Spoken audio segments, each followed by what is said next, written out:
Welcome back to the ONJ YouTube channel slash podcast. I'm your co-host Jeremiah. I'm your co-host Orlando.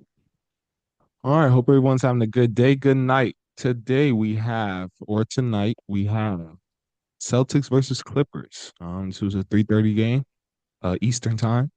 Uh, Celtics get the win by three, 121 to 118. They win by three.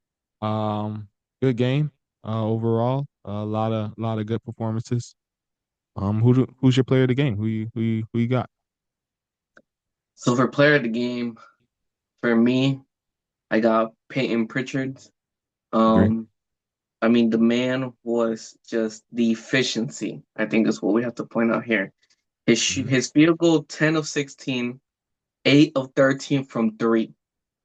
And I think at the beginning of this game, when the Celtics were up by like 20 something points, I think it Hmm. was a big part to how strong he started off. And I think he just that efficiency and him propelling the Celtics early on deserves him getting the player of the game. Yeah, I'm a second you with that. He had a great game. Uh, thought he could not. I don't know, like from the right wing. I think I only saw him miss like probably 1 3 from that spot. Like he was like nothing but money. I counted like 4 or 5 on my, but there may have been more than that. But from that right wing, he was almost money from that shot. But I mean, I think he provided scoring when they needed it, right? I know they wouldn't have won the game without his scoring for sure. First quarter comes out, 12-point first quarter. Hits a lot of threes to begin the game. And he was good on that on and also playmaking as well. Like he was really good on the ball, and him and Derek White have a good dynamic going as well in that backcourt.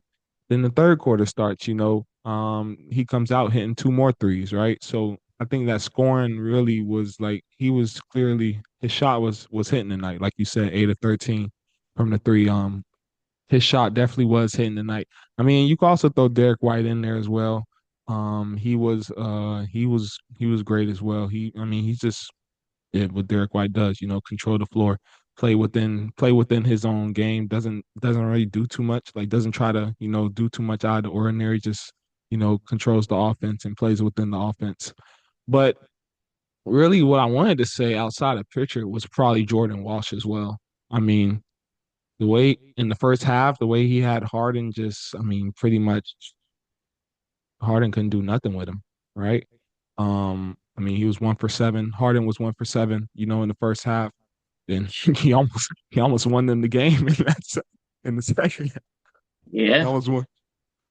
He almost won the game in the second half. But the first half, I mean, Walsh pretty much had him, and I think that kind of created the momentum that kind of I mean the Clippers did do a good job in the third quarter of like coming back into the game, and James Harden played a big part in that as well. But I mean I think it was too much after that first half lead, like you said. I mean, it was just too much for them. Health Celtics did a good job of, just maintaining until the end, really. You got to finish better though. Again, I mean the Clippers, they didn't stop playing though. That's one thing. You got to finish better. Oh, you making faces. So you must you must Well, got something. how do you? I mean, to end the game on potentially James Harden, because James Harden was open for that very last shot at the end of the game, 2 seconds left. Somehow James Harden was open for that 3 pointer, what could have thrown this game to overtime. When the Celtics started off with a 20 point lead, I think they're really struggling to keep up leads. I remember when I was watching the game, the announcer said, I think they're probably the worst closing out team in the league at the moment. Yeah, Um, and that's something they really gotta pick it up on because they have yeah. pieces there, but if you're not keeping up and you're losing all your leads, I think it's gonna be a tough season for them. Okay, now who is that? Because I mean, clearly they don't have a floor like a true point guard. I mean, well, Payton Pritchard is a point guard, but like I don't know, like I don't know when I think of point guard, like, I think of like a playmaker, like somebody like a game manager. You know what I mean? Like I don't know if they have a game manager essentially, unless Derek White is supposed to be that. I'm not Derek sure. Derek White is pretty could be pretty good if they Yeah, put him when they like when but they put him in that role. They don't put him okay, in that role too often because they right. need. to for him to focus on his defense. But when they put him Yeah. in that role, I think he had what 9 assists this game, so Hmm. he played pretty well in that role. I So like, think oh no, go ahead. I would say mainly maybe a good playmaking point guard off the bench. Okay. That might be something. I think kind of when that bench went in, they kind of really struggled at times. So I think if they had a good playmaking off the bench to kind of get everybody together, I think that'd help out a lot for them. Yeah. Yeah, because I was gonna say, is that on Derek? I mean, so since you brought up Derek White, is that on him or is that on coaching? Like, because you know what I mean? Because the Clippers they made a run, like should some timeouts be called to kind of shorten that Clippers run? Like you see them gaining some momentum. So like should Joe Mazzulla have used some timeouts, or is that just on the team of just you got to value possessions more? Like you got to value the lead, kind of play to keep the lead. You know what I mean? Like is that or is that how like which like what you think could have caused that or what could have stopped that? I think it's a little mixture of both. Okay. Um, just Missoula taking the proper timeouts, but also the team, you have a lead, don't get too complacent. And There you go. echoing back to I think it was like the second Magic video we did, where I was really mad because we had the lead and then we were giving it Hmm. up, and the Trailblazers came back. I was kind of seeing the same thing where they had a lead and they were getting a little too complacent out there. So Hmm. that's probably Okay. something. So it's on the team really. I mean, you probably should be on the team essentially. Yeah, I mean, I think it's a little mixture of both, but Yeah, I mean, one player though that I was kind of like worried about was not worried, but like in terms of just like Kata with the Celtics, like I thought he missed a lot of um he just missed a lot of shots, like in the painted area, like a lot of shots. And I mean, I don't want to say he's the reason like they came back, because Jaylen Brown also shot 14 and 33. So I mean, like you could put some of that on him as well.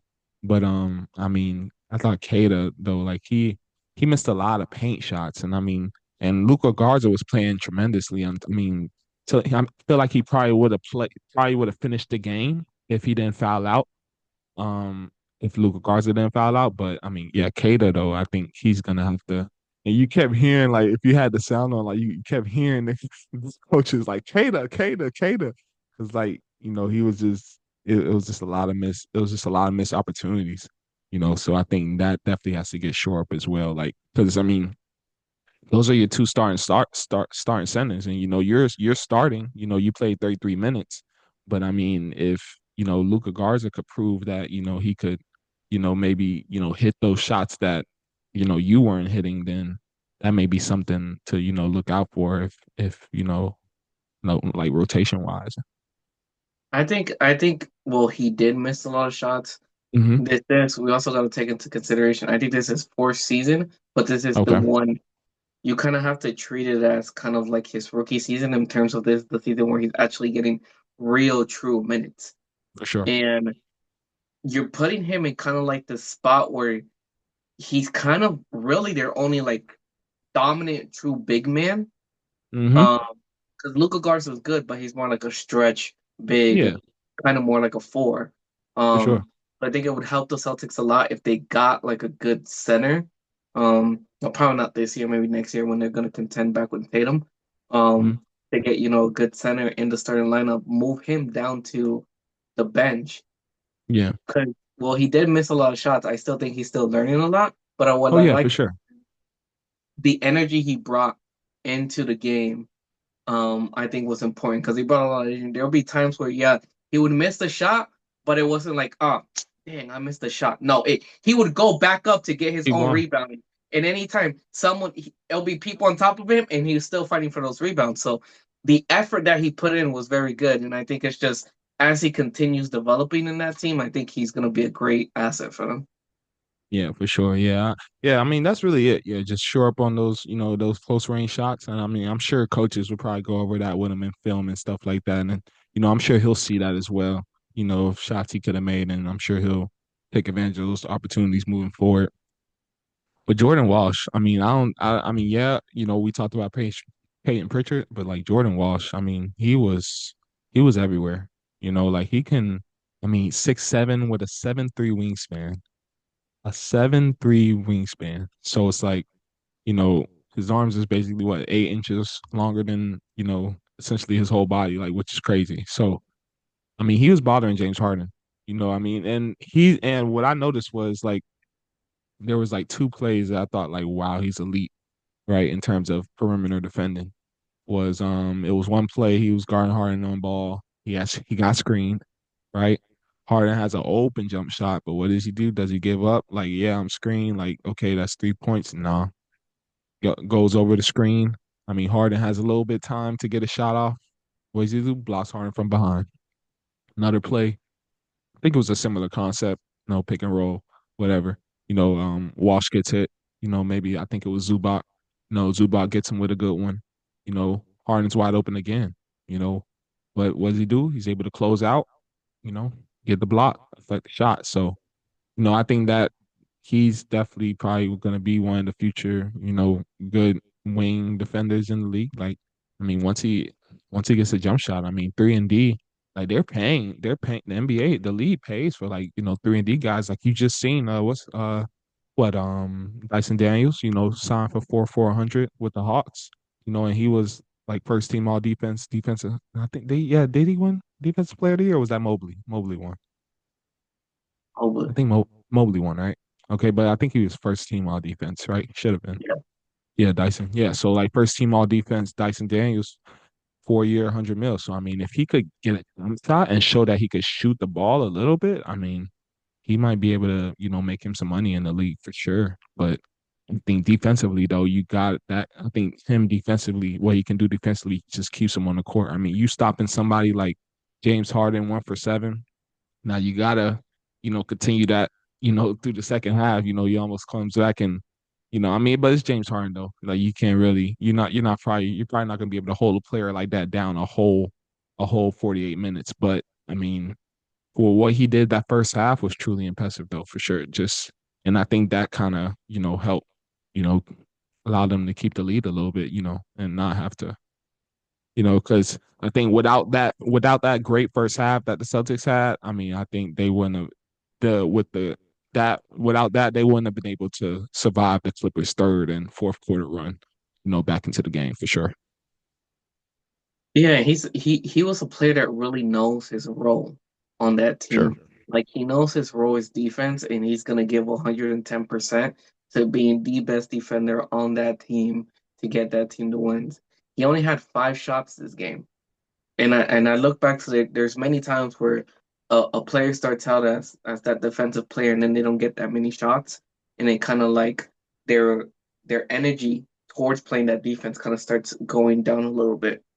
But all throughout, he was playing great defense, no matter if he was getting touches or not. He knew his role was defense, and he was going to give it his all there. And I think that was important for that team, for him to really buy into what role they put for him. For sure. Yeah, he's definitely gonna be good for them for a long time. I mean, let's talk about Clippers. We gotta talk about Clippers. We gotta talk about both squads. I mean, what'd you see from them? I mean, James Harden, like kept saying 1 for 7 the first half, but had a strong second half. What I guess essentially what 8 of 15? Yeah, 8 of 15 in the second half. So over 50%. So I don't know coaching or whatever, or he just came out himself. Now, I mean, keep in mind, maybe he did play 51 minutes 2 days ago, so maybe that could contribute to start coming out a little bit. Your legs may be a little bit tired. Coming out 1 for 7, but I mean, not to discredit what Jordan Walsh did, but I mean, he came out that second half and he was hitting, and almost hit two back-to-back game winning threes. I mean, or game tying threes, to send it to overtime. But what'd you see from the Clippers? James Harden, like you mentioned, he was really the backbone of that team. Yeah. Um, I think it's important that we also mention from the Clipper side, Derrick Jones Jr. went out really early on in the Mm, game. It yeah, looks like he injured his knee. that's Um, tough. so I think that might be a big blow to the Clippers because I think the energy, the defense that he kind of brought in there, were kind of important. And just to add to all the other injuries that the Clippers have. Kawhi Leonard's out, as he's been for the past few years. Um, Bradley Beal, who they traded Norman Powell away to kind of get that open spot for Bradley Beal, and Bradley Beal's being Bradley Beal. He's out for the season, and Wait, whoa. Did I miss something? I'm pretty sure I read a report where Bradley Beal's out for the season. Okay, no, keep talking. I'll look it up. Keep talking. Yeah, Yeah. look it up. Look it up. Please correct me. But comparing that to Norman Powell, who they used to have, and now he's going off on the Heat. Um, it's kind of a crazy move. I had to look back to make sure. Was I right? See out? Yeah. Yeah, I thought it was I know he was having hip surgery, but I thought it was like something that like maybe late in the season he could come back from. But dang, nah, yeah, you're right. Yep. Um, Chris Paul's on this team Yeah, did I didn't even not notice. They ain't did show not him play. once. They ain't been showing him on They didn't. camera. Yeah, he was never there. I'm looking back at ESPN. It says did not play coach's decision. So he Okay. was so he was there somewhere. It's Right. not like he's injured or anything. And this being our first Clippers game, I'm interested to see why Chris Paul's not playing. Cause he was when he ended the season with the Spurs last year, he was playing really good. It was. Um, and I think that's something that the Celtics kind of need. Um, that kind of playmaker, especially when you're kind of asking James Harden to be the do it all. And James Harden's gonna get tired really fast being the do it all. He has to score majority of the points. He also has to be the playmaker for the team. So it would have been nice to have him. Um, their rookie Sanders, I was actually pretty impressed um with his energy that he kind of brought to this game, and I think he's gonna be a nice piece for them. Um, and being a rookie, hopefully they stick with him and they develop him. The Clippers are known to kind of trade away the young assets for older players. Yeah, So, certain MVP assets. or an MVP assets. Hmm. We'll take him. MVP. Cool. Go ahead. I mean, We'll, aren't you? we'll Is it take him. okay having two lottery picks this year, basically? Potentially, potentially. Hey, if everything goes right, if everything goes right. Unbelievable. Unbelievable. But nah, I agree. I was surprised that Tyloo kept Sanders in the game that long. I mean, but he played well. I think he was a part of like that original. I had it written down, that original bench run. Like their bench really got them back into the game. Like it was, I know it was at some point like in the second quarter, like like Celtics were just beating down on starters, but the bench came in and scored like 21 points, and the Celtics bench only had like five or something. But I mean, their bench played really well this game. Sanders, he played really well. He hit a couple good threes. Had 11 points, which is solid. I mean, 4 for 7 from the field. He was real efficient, but Ty Lue trusted him. I mean, he finished the game out with till the end pretty much. I think he played most of the fourth quarter. So yeah, he definitely would probably be a somebody to watch moving forward for that squad. But yeah, I mean, I don't know. I just the Clippers. I mean, I don't know. I just don't know what their identity is. Like what they're I don't know. Retirement. You know what? Wait, never mind. I'm not gonna repeat that again. Um, I said retirement home. You're tired. Everybody's old on that team, man. But I mean, it comes with the advantage with their bench kind of having that experience. I think that's kind of what that brought them up, especially Okay. with the Celtics bench being so not good. Yeah. Um, which not to go back to the Celtics, but Anthony Simons has not been playing I'm to glad the you brought him up. standard to the standard you would think he would be playing at. Because he was doing great on the Trailblazers. Now he comes down to the Clippers, and it's kind of like Payton Pritchard took all his powers in scoring. Because Yeah. I was expecting this from Anthony, and it didn't come from him at all. I took his powers. I think I mean I just you could and out on the floor. I mean, he only played what 13 minutes, I believe, or 12 or 13 minutes. But when I saw him out there, though, it just looks like he looks like constricted, like in terms of like not like he doesn't want to make mistakes. You know what I mean? Like in terms of just like he doesn't look like he has the freedom to just score like he did. So and I'm so happy you brought that up because I'm like, how do you have a 20 point per game score, right? You know, not and he's not able to, perform like that. Like you don't just lose, like you said, you don't just lose that. You know what I mean? And so I'm wondering like what that may have been about too. Like I wonder like why and I wonder why he didn't play that much this game too. I mean, maybe I don't know if it was defensively or just, or maybe just um but maybe Coach Mazzulla just liked who he like, what he saw. I thought Baylor, what's his name? Baylor Shireman. I think maybe defensively, maybe that's why he didn't play that much because I thought Baylor Shireman, he did a great job, on the defensive end, especially on a couple times he had to guard James Harden as well.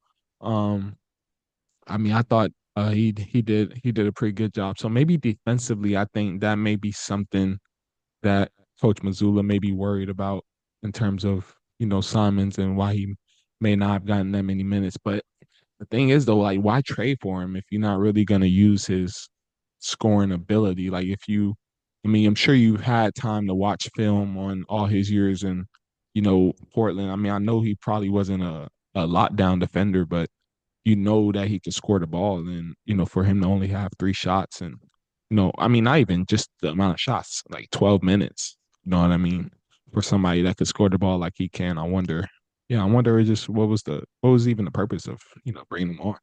And then when Tatum comes back, it's not like it's going to be more shots available for him, right? Like it's going to be even less. So yeah, that's going to be interesting to see like how he gets incorporated moving forward. Yeah, and so I agree with your defensive statement. And then my original thinking was because Hmm. he's coming off the bench, and when they first traded for him, I didn't think he was going to come off the bench. Okay. But then it kind of made sense to me if he's coming off the bench, he could be like that six man. That's since he's so good at scoring, maybe that's what they wanted him to be, that six man scorer. Because obviously Jaylen Brown, Derek White are going to take most of the shots in the starting lineup. So maybe they wanted to give him shots, and that's why they play him on the bench, coming off the bench. But that's not even happening like that. And if he is scared to take those shots, then what is the coaching staff doing? Like what have they done to make him not want to perform like his former self? Yeah, and I don't know. I mean, maybe I guess as the coaching staff, you just gotta give him that confidence, to just play his game. But with the type of offense that they do have, you know what I mean?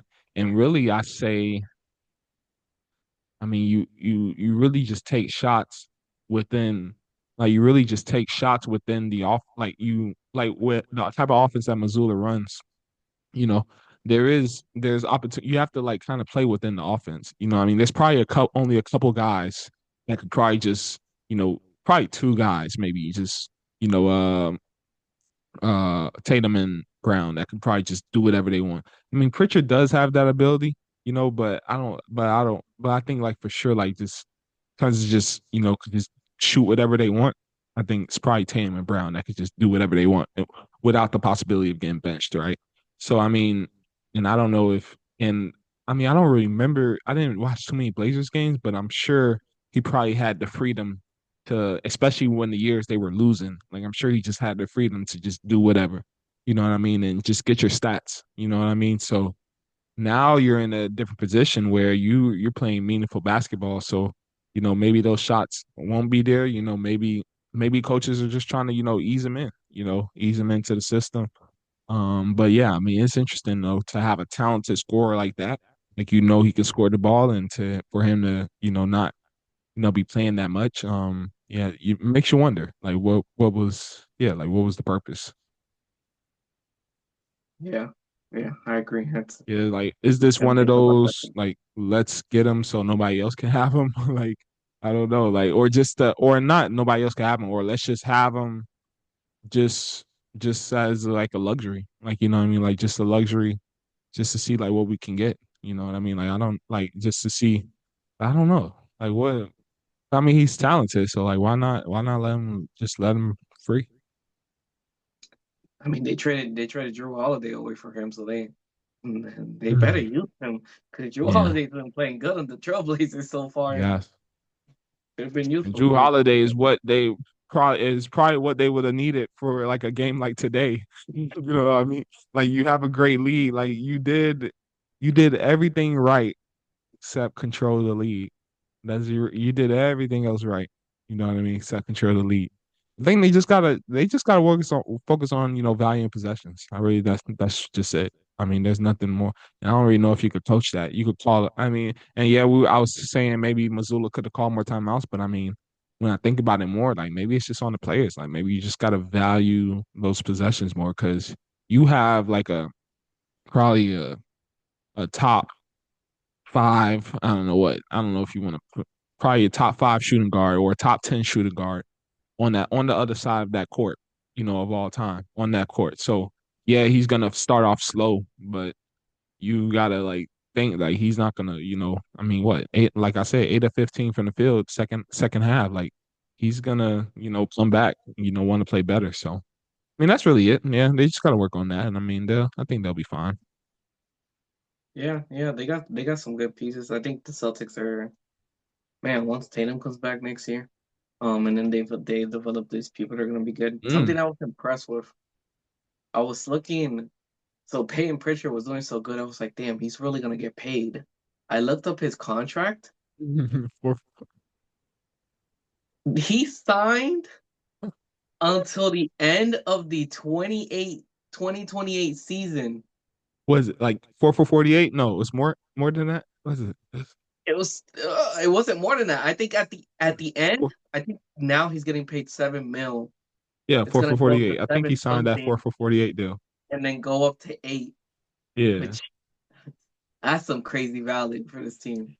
Yeah. And I mean, it's a good time for him, especially, it sucks that Tatum had to go down, but hey, one man goes down, somebody else has to step up. And, he stepped up. You know what I mean? And this is him to show, and this is opportunity for him to show that, hey, like I can be a starter, and I can, produce on a regular level and, play some good basketball. But yeah, I mean, yeah, they definitely have a good value with him. That was a great contract for the team to sign for sure. Yeah, definitely. Yeah. They're gonna look nice when Tatum comes back. The Clippers, I don't even know. Like I don't know. I don't know Clippers is either. just a whole mess. They feel like they've been like this for such a long time, You like know a when very long time. when your main star sits out Yeah. so many Okay. games, Okay. You're right. You're right. You're right. and now I think they're trying to compensate because a lot of the salary is going to Kawhi, who's sitting games. Um, they're kind of the Clippers got really lucky. James Harden wanted to go over there because it just used to be Kawhi and Paul George. Paul George dipped. They're kind of lucky they had James Harden was like, I want to go to the Clippers because that's what's maintaining them at an okay team because he's basically carrying the team. If they didn't have James Harden, what was this team doing? So That's a great point. Yeah. I don't know. I don't know what they look like without James Harden. Um, but yeah, I mean, this was a great game. And also, watching Jaylen Brown, I mean, yeah, he did miss a lot of good shots, but 14 and 33, but it made me think about how well him and Tatum kind of complement each other in a way, right? Like Jaylen Brown, I mean, he's a great driver, great slasher. I think Tatum probably has more of a perimeter game, you know what I mean? In terms of, but Jaylen Brown, I mean, he has like an inside. I don't think Jaylen Brown's perimeter game is as clean as Tatum, but I mean, he's capable, but I think he's best when he's, attacking the rim or, attacking the rim, maybe using that pivot to, get a good mid range, fadeaway or mid range jumper. But yeah, I think like watching Jaylen Brown out there and then how he was operating in the mid range and then how Tatum kind of, operates around the 3 point line and, kind of works his way outside in. I mean, I think it makes sense like why they work so well together. Like, you hear the, like trade Jaylen Brown and, just leave Tatum, but like, why? You know what I mean? because I mean they you could see like how they work so well together, and it was cool seeing that even without Tatum being in the lineup. Like wow, like I could see like how much better they would be with Tatum, out there. Of course, he's a great top five player, but like you could see how well they complement each other. So that was cool to see too. Yeah, I agree. I've always said it's been a lot of noise about the trade them apart, but they've always Yeah, worked. like why? It's working. But yeah, I mean, we'll see how the Celtics do. We'll see how the Clippers bounce back. See, and also, monitor the Anthony Simon situation. Like we said, such a talented scorer. Like we'll see, how they use them. Are they, I mean, it's like what 15 games into the season, so maybe they're ushering them in, but I don't know. I mean, like such a talented scorer like that. You wonder why he's not getting like more minutes or why he's not more, part of the offense. Yeah. There was some. I think Bill was the injury, right? Bill was the only injury. I thought there was an injury I wanted to bring up, but I thought it might have been Bill, huh? Bill was the only Probably. injury that was announced recently. Yeah. Yeah. Well, Anthony Davis is out 7 to 10 days. Not funny. It's not funny, but he's out for 7 to 10 days with a calf strain. Um, Do you think you think Nico actually wanted him back out there, or you think that was just like cover up, like just to bash Nico while he's down even more? Huh? Like there was like a report of like Nico wanted AD to play, while like with that strain, like trying to force him to play with the strain, but um, I guess AD went against it. But I'm so I was gonna say like, is that actual thing that Nico did, or was that just like bashing him while he's already down, just cause? The world may never know because he got fired. Right. Yeah, so AD's out 7 to 10 more days. Like you said, Bradley Bill's out for the season. I didn't know it was out for the season. Jeez. So I Yep. mean that I so think much for that. they upgraded him to out for the season like about a few days ago. Or two Okay. days ago. Yeah, because I don't remember it being originally reported as out for the season. So um yeah, that's tough. You know, it's tough production to leave out. Wise So no out for Brad. 62% of the season probably. Yeah, We all we all know he missed a lot of games. yeah. So get well soon, Clippers. Get well soon. It was Great. That was a great game. Great win from the Celtics. Just gotta finish our games. Really, that's it. I mean, y'all did everything else right. Just gotta finish our games. Um, and yeah, you got anything else you wanna throw out there? nope. I got All right, everything. all right. We appreciate y'all for tuning in. This has been another episode slash video of the ONJ podcast. We'll catch you on the next one. We out.